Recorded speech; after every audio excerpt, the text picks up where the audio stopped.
Welcome to the Deep Dive. We're all about exploring ideas and information that, well, really matter. And today we're hitting the road, focusing on bike commuting. That's right, specifically diving into the pretty amazing range of health benefits it seems to offer. Hmm. And this one's for you, our listener. If you're looking for a quick but thorough rundown on why swapping your usual commute for a bike might be a great move, Yeah. you're in the right place. Yeah, our mission today is basically to pull out the key nuggets, the really important bits of info about those health perks from, the studies and stories out there. Exactly. And before we jump in, just a quick heads up that this deep dive is brought to you by the Be Safe, Be Seen podcast. Which is sponsored by Reflectos. They're the folks making that high-visibility gear to keep cyclists and runners safe. Okay, let's get into it. The first big area has to be overall well-being and physical health. It seems pretty straightforward that biking helps you hit those activity targets. Totally. That 150 minutes a week of moderate to vigorous activity the experts recommend. Bike commuting is like a perfect way to slot that in. Because it just becomes part of your day, right? Precisely. You're not trying to find extra time for the gym. Your commute is the workout. There was even this study showing just a 3-kilometer ride that's less than 2 miles was enough to significantly boost physical fitness. Wow, okay. That's actually really manageable for a lot of people. Yeah, it's not some massive commitment, but the health payoff, pretty substantial. It's like getting a 2-for-1 deal. Yeah. Getting there and getting fit. And it applies to kids too, doesn't it? Active commuting for them. It does. The research suggests it works similarly for kids' fitness levels if they walk or bike to school. So, yeah, it's a benefit across the board, age-wise. Someone on Reddit put it really well, didn't they? Something about combining tasks. Oh, yeah, it was something like, for a lot of people, the only way to get the suggested amount of exercise is to combine it with another task, which, just nails it for busy lives. Bike commuting is just efficient fitness. Definitely. We saw that other Reddit story too. The person who got into the best shape since their high school swimming days, just from 5 years of biking to work. That's a powerful anecdote, isn't it? Really shows the long-term effect. And the time adds up. Like, biking 4 days a week could easily mean 8+ hours of exercise. Yeah. Without dedicated gym time. Exactly. You're swapping maybe sitting in traffic for, a serious amount of activity. Okay, so let's get into the heavier science bit.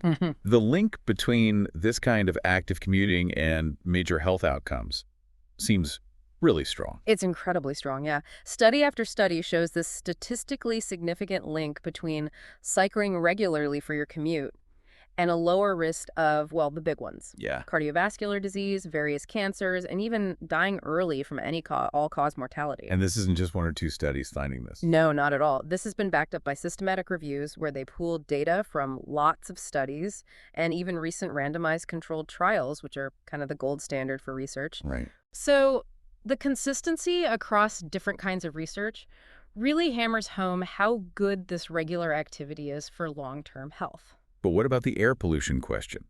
People worry about breathing fumes, especially in cities. That's a really common and valid concern. But interestingly, several big studies have looked at this specific trade-off.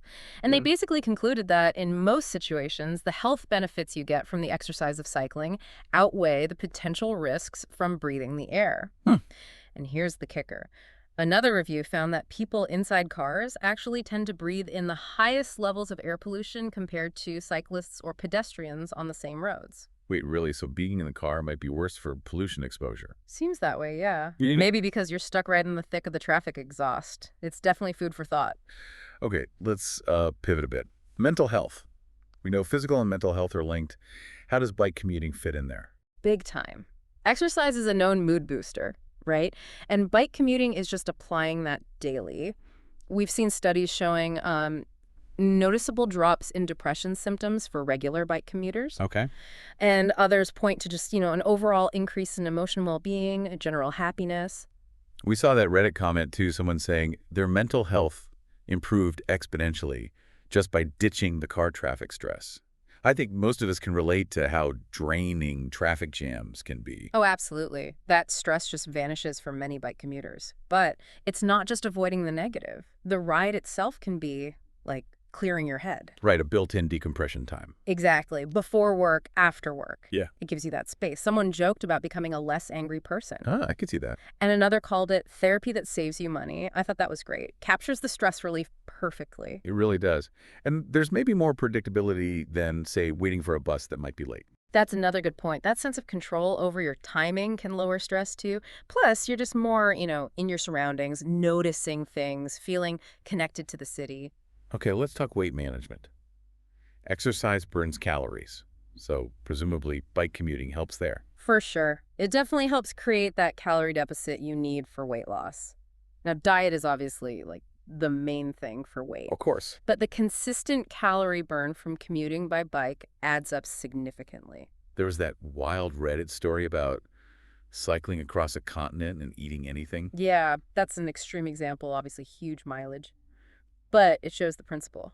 A more relatable one was the person cycling about 100 miles a week and being able to eat, like total shit, as they put it, without gaining weight. Right. Again, it just highlights how many calories regular cycling can burn off. And we saw potential for serious weight loss, too. That person who lost 80 pounds over 14 months, mostly through bike commuting. Yeah, that shows what consistent effort can do over time. Does it have to be super intense riding? Probably not, no. Even lower intensity biking, if you're doing it daily like a commute, likely has benefits similar to, say, regular walking. It adds up. It's that consistent endurance work that's really good for weight management long term. And it builds muscle, too, right? Which is good for metabolism even if the scale doesn't move dramatically. Exactly. Muscle growth contributes to overall health. But yeah, combining the cycling with a healthy diet, that's obviously going to give you the best results for weight loss. Makes sense. Hmm. Okay, what about benefits that aren't just about the individual rider, like broader effects? Yeah, the indirect stuff. This is really interesting too. The big one is air pollution again, but from the other side. How so? Well, if more people bike commute, that means fewer cars on the road, right? Less gasoline being burned. So cleaner air for everyone. Exactly. Less traffic pollution means fewer problems with things like asthma and heart disease, which are linked to poor air quality. So biking helps you, and it helps the community's health. That's a pretty compelling double benefit. And it's not just air. Less traffic usually means less noise pollution, too. Quieter streets generally mean better quality of life, less stress. Good point. And simply spending less time sitting in a car has its own health pluses, doesn't it?